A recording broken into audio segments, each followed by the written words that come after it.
Welcome back, I'm Alex, and we're in the shop today because it's a little bit cold outside and winter is seemingly fully upon us. But today we are ranking every 2025 HD gas engine from worst to best, and I'll break down exactly why each engine lands where it does and what separates the top engine from the rest.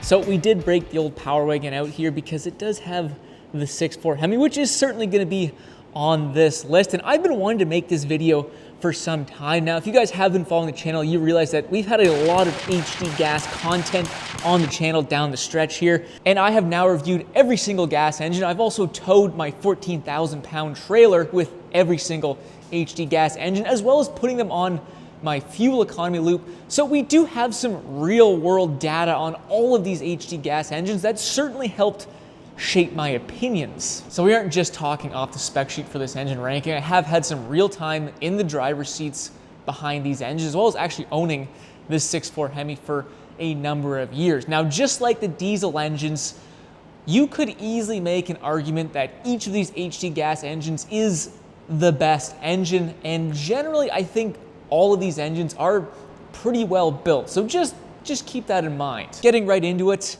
at number 4, unfortunately someone has to be at the bottom, and I have put the 6.6 liter L8T in the GM HD trucks. And I'm not gonna say it's a bad engine, but if I was gonna be buying an HD gasser engine tomorrow, I think it would be the last engine I would consider for a number of reasons. The first thing I don't like about that engine is the use of direct injection. Clearly, there are some nice benefits of having direct injection, like better throttle response, more precise control of your fuel delivery, which is gonna add or give this engine a better fuel burn. But unfortunately, there are a number of drawbacks.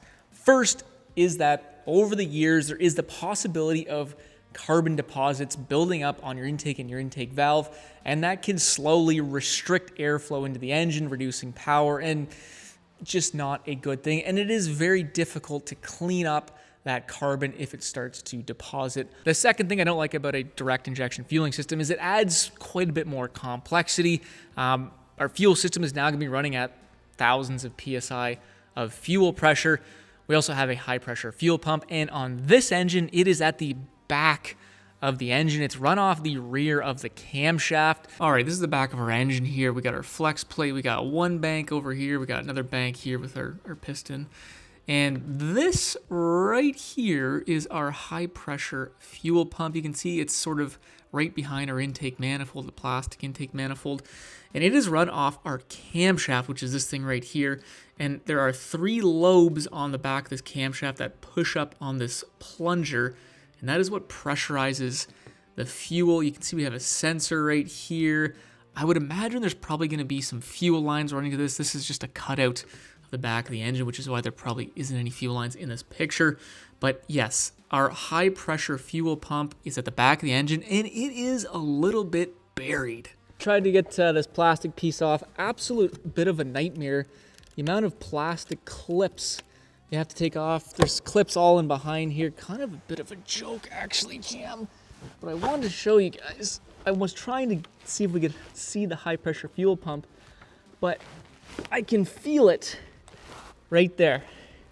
That's how far back this this high pressure fuel pump. And so you got fuel lines all running back here. Also, your rails are all back here too. It just makes working on this or having to repair it probably pretty difficult, seeing that I can't even actually see the frickin' thing. So there you go. That's where your high pressure fuel pump is. Ugh. So as you guys can see, it's a little bit buried back there, and while high pressure fuel pumps are under a lot of pressure, usually have very tight tolerances, and as a diesel mechanic working on high pressure diesel fuel systems, I've replaced a lot of high pressure fuel pumps, and I would not be surprised if you own this engine for a long period of time if that could be a repair that you might have to get into. Additionally to our high pressure fuel pump, we have high pressure fuel rails which feed our high pressure injectors, both of which sit in the valley of the engine underneath our intake manifold. Coming back to a nice cutaway picture, This right here is a high pressure fuel rail. I believe this is as well. And you can see it is underneath our intake manifold. This right here looks like daylight. And running off our high pressure fuel rails is our direct injectors. There's going to be 8 of these, obviously. And the tip is right in the combustion chamber, which makes it a direct injection setup. And like I talked about, these tips are right in the combustion zone. There can be a lot of stress and force and pressure applied to this tip. And sometimes, in the diesel world at least, we see them fail. Next is the oil consumption woes that this engine is reported to have. Some owners claiming that they have to put 4 or 5 quarts of oil between oil changes into this engine. Now, I have towed twice with the 6.6 liter, once with the 6-speed, another time with the 10-speed Allison transmission. And both times I didn't burn a drop of oil on my 120-mile towing loop. So maybe I've just had good luck, but there are certainly a lot of owners complaining that this 6.6 liter is burning quite a lot of oil. The final nail in the coffin for the 6.6 liter was the real world performance that I experienced firsthand with that engine. Firstly, on our fuel economy loop, it was the least efficient engine. And yes, it's an HD gasser engine, so who really cares that much about fuel economy? But on my towing loop, this engine just felt sluggish. It pushes 401 horsepower, 464 pound-feet of torque. So on paper, at least, it should be the second most powerful HD gas engine in the segment. And even with the 10-speed transmission, it pretty much finished last on every metric on my towing loop, including acceleration, pulling hills, engine braking. Whereas something like this smaller displacement, older, less powerful 6.4 liter Hemi with a good chunk less torque and 2 less gears seemingly outpulled that 6.6 liter L8T with my 14,000 pound trailer, at least on my towing loop. But it's not all bad for the L8T. I still think it's a relatively tough, well-built engine. We've got a cast iron engine block, push rod, naturally aspirated V8 engine, and it is by far the best V8 gas engine that GM offers currently in one of their pickup trucks. And thank God it does not come with cylinder deactivation technology, which has plagued GM's V8s in their 1500 trucks for years now. But all in all, for those reasons mentioned earlier, if I was going to be buying an HD gasser tomorrow, this L8T would be my last option. And as usual, if you guys think I've missed something or you disagree, please let me know. I really like hearing what your experiences are, and look forward to seeing you guys in the comments. At number 3, an engine that is very close to home for me, and it is, you guessed it, the 6.4 liter Hemi in this bad little girl here, this Power Wagon.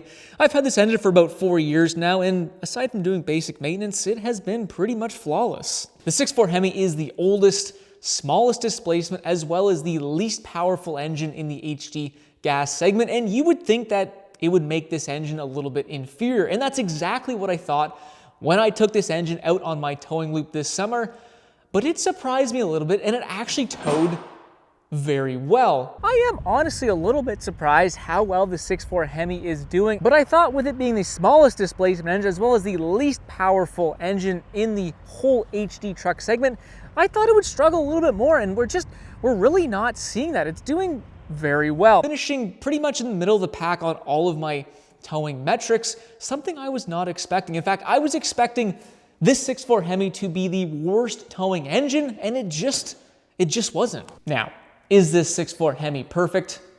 Absolutely not. And there's a number of reasons why it is still at the back of my list. The first reason being that this engine comes with cylinder deactivation technology. I do not like it. Ram calls it their MDS system. This engine has the ability to shut down 4 cylinders when the engine does not need that much power. The truck does not demand that much power and torque.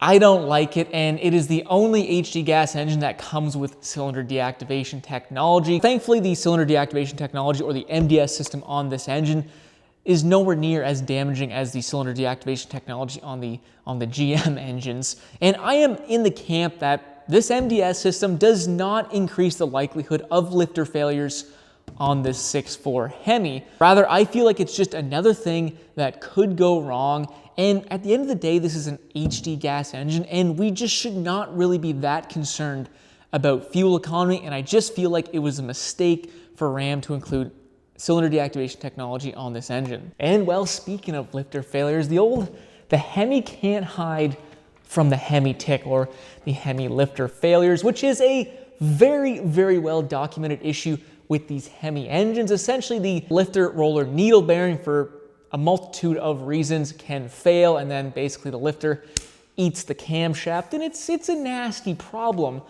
But I do feel like the noise around the Hemi tick, the lifter failures over the years, has settled down a little bit. Now, you guys can correct me if you think I'm wrong. And maybe it could be that GM said, hold my beer when it came to lifter failure problems. But either way, if I was looking at purchasing or owning a 6.4 Hemi, lifter failures is something that I would at least want to be aware of. Overall, after 12 years of real-world experience, you know exactly what you're gonna get with this 6.4 Hemi, and they have proven to be pretty durable units. Simple port injection fueling system, which I like, reinforced cast iron engine block, forged crankshaft, high performance heads, and don't make the mistake that this 6.4 Hemi is just a larger version of the 5.7 liter Hemi. This engine is a far stronger engine than that 5.7. Now, lastly, a little bonus. I know we're ranking engines today, but this Hemi is the only HD gas engine that does not come with a 10-speed GM or Ford transmission. And if you guys haven't heard, those things have had some difficulties over the years, where this Hemi comes with the ZF 8-speed transmission, which in my opinion is a fantastic transmission. So just keep that in mind. Coming in at number 2 is the 6.8 liter Mini Godzilla in the Ford Super Duty trucks. And this was another little bit of a surprise to me. The first time I had driven that engine was this fall.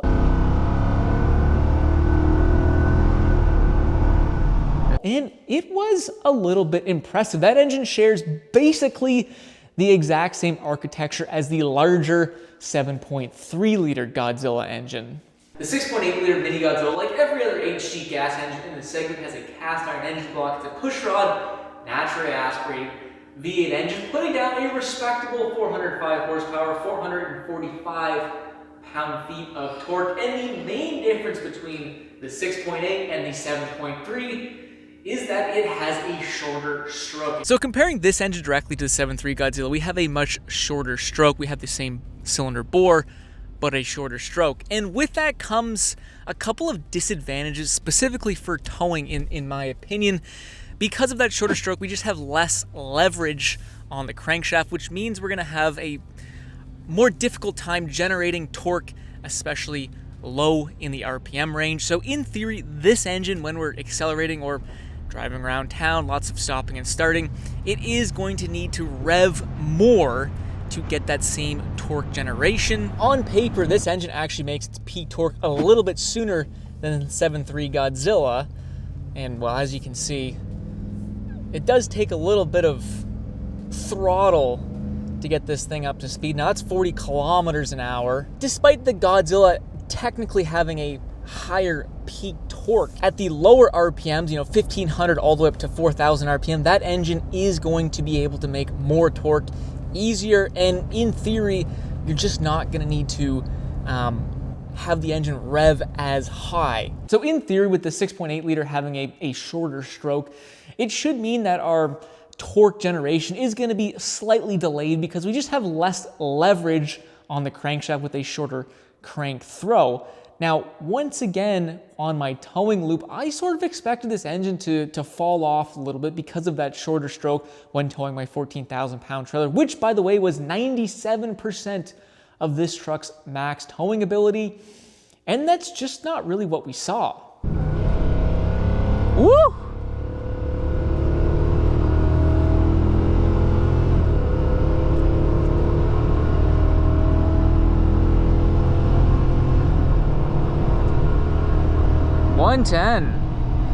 God, this engine sounds good. She sounds good. Well, what can I say? She pulls pretty hard, fellows. In fact, both of these Godzilla architecture engines, they pack a punch. Now, typically with this acceleration test, I find horsepower has a pretty significant part to play, and well, with this test, it is no different.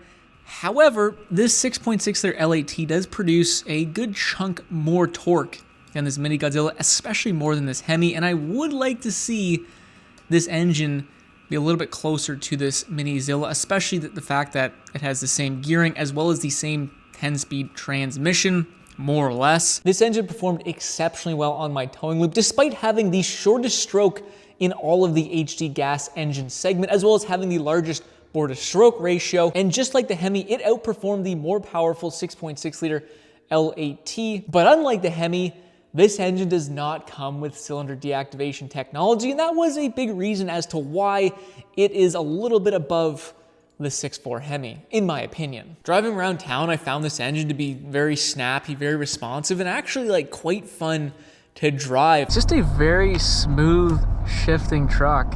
I mean,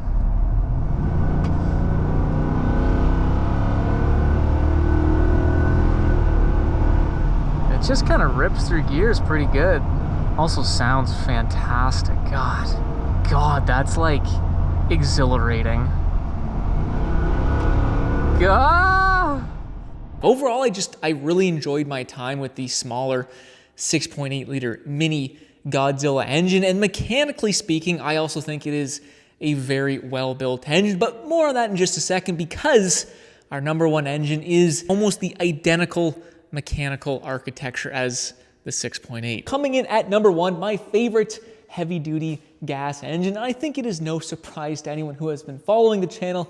It is the 7.3 liter Godzilla engine in the Ford Super Duty trucks. Now you might be saying, hold the phone. This guy has the 5 liter Coyote as the best half-ton engine, as well as the 6.7 liter POWERSTROKE as the best diesel engine. How much money is Ford paying this loser? And I hear ya. I am seemingly heavy on the Ford engines these days, but in the new year, I am going to reassess my power rankings, and some things could be moved around, so stay tuned for that. Anyways, it is a no-brainer to me that the 7.3 liter Godzilla is the best HD gas engine. In fact, earlier this year, I went as far to say that the 7.3 Godzilla was the best engine, period, in terms of reliability and durability, that you can buy in a pickup truck. I think as a diesel mechanic, this 7.3 liter Godzilla engine is the most reliable, dependable engine you can buy in a pickup truck in 2025. And I still stand by that, but you guys can let me know if you agree or not. With this engine, Ford went back in time going with a pushrod V8 engine, something they hadn't done in decades, dropping the overhead cam setup like they had on the 6.2 liter Boss engine. And overall, it's just a relatively simple, big displacement, naturally aspirated V8 engine, and I love it. They went with a simple port injection fueling system, single in-block cam, 2 valves per cylinder, cast iron V8 engine. We don't have a high-pressure, somewhat complex direct injection fueling system. I mean, you can see we have a single fuel line coming in from the back, from our fuel tank, into our rail here, fuel line going over to our other rail. It's all right in front of you. It's simple, tried and true technology that works. Nor do we have cylinder deactivation on this engine. It's just simple, and I really appreciate Ford doing that. But it doesn't end there. In terms of real-world performance, the 7.3 liter was by far the best towing engine on my towing loop, and with that extra long stroke, it provided exceptional low-end torque for a gas engine. It moved my 14,000-pound trailer down the highway through the Appalachian Mountains with relative ease. Now, you might be thinking, well, obviously it's going to be a gas guzzler, 7.3 liters of displacement, and you're probably not wrong, but at least on my fuel economy loop, it was actually the most efficient HD gas engine, just barely beating out the rest of the competition. So you know, its real-world performance was just as impressive as the actual engine build. The 7.3 Godzilla has the lowest horsepower per liter rating, as well as having the most bearing surface area out of any gas pickup truck engine, period. So she is under zero stress, as well as being very overbuilt with rock-solid internals. And God forbid, if something was to go wrong, the amount of space in the engine bay of that engine was wild. Everything was accessible, tons of room. Because this is a single in-block cam. We don't have two camshafts up on the head here, so it makes the engine head very simple as well as compact. And I mean, it's like, oh, you want to change the spark plug? Yeah, there's all four right there. You know, you want to take your valve cover off?